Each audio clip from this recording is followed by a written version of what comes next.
যারা হজ আদায় করতে এসেছেন, উমরা আদায় করতে এসেছেন, ওনারা সবাই মাতাফের মধ্যে বসে গেছেন, সবাই বসে গেছেন, কোনো আওয়াজ সারা শব্দ নাই। ইমাম আলোচনা শুরু করেছেন, মিলাদুন্নবীর আলোচনা করছেন। আমি শাহ ওলিউল্লাহ মুহাদ্দিস দেহলভিও বসেছিলাম, কান লাগিয়ে শুনতে লাগলাম।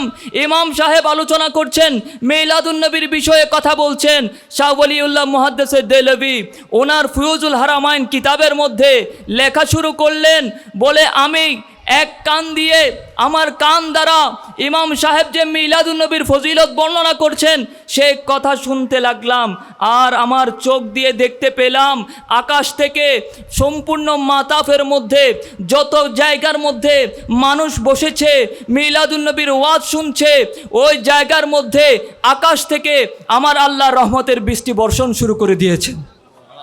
একটা আওয়াজ দিয়ে বলি না সুবহানাল্লাহ। আকাশ থেকে আল্লাহর রহমতের বৃষ্টি বর্ষণ শুরু করে দিলেন।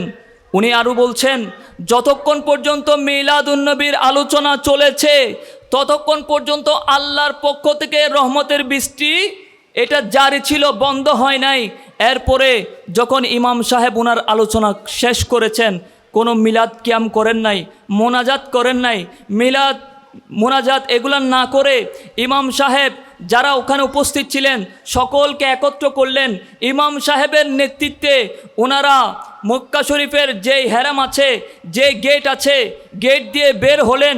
বের হয়ে একটা জায়গার মধ্যে গেলেন, ওই জায়গাটা ছিল যেখানে আমার নবীজি জন্মগ্রহণ করেছেন। সুবহানাল্লাহ।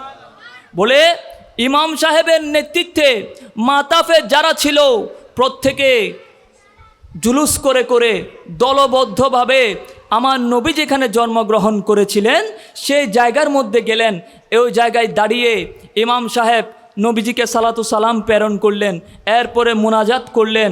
মোনাজাত শেষ করলেন তো শাহ ওলিউল্লাহ মুহাদ্দিস দেহলভির এই ঘটনা থেকে প্রমাণ পাওয়া যায় 150 বছর আগেও হেজাজের মধ্যে আমার নবীজির যেদিন জন্ম বেলাদত সেদিন মিলাদুন্নবীর মাহফিল হয়েছে। যদিও বা এখন তো এগুলো আর করবে না, এখন তো এগুলার দিকে ওনারা কোনো ভ্রুক্ষেপও নাই। একটা সময় ছিল এগুলো ওনারা বন্ধ করে দিয়েছেন। তবে আলহামদুলিল্লাহ এখন কিন্তু মক্কা মদিনার মধ্যে, সৌদি আরবের মধ্যে যেদিন মিলাদুন্নবী সেদিন আবার অফিসিয়ালি বন্ধ ঘোষণা করেছে। এর আগের দিন যে ক্লক টাওয়ার আছে, ওয়াচ টাওয়ার আছে, সেখানে ওনারা মিলাদুন্নবীর জন্য স্পেশালি লাইট ডেকোরেশন করে বড় স্ক্রিনের মধ্যে মিলাদুন্নবী এটাকে প্রচার শুরু করে দিয়েছেন। তো কিছুদিন বন্ধ ছিল, আবার চালু হয়েছে।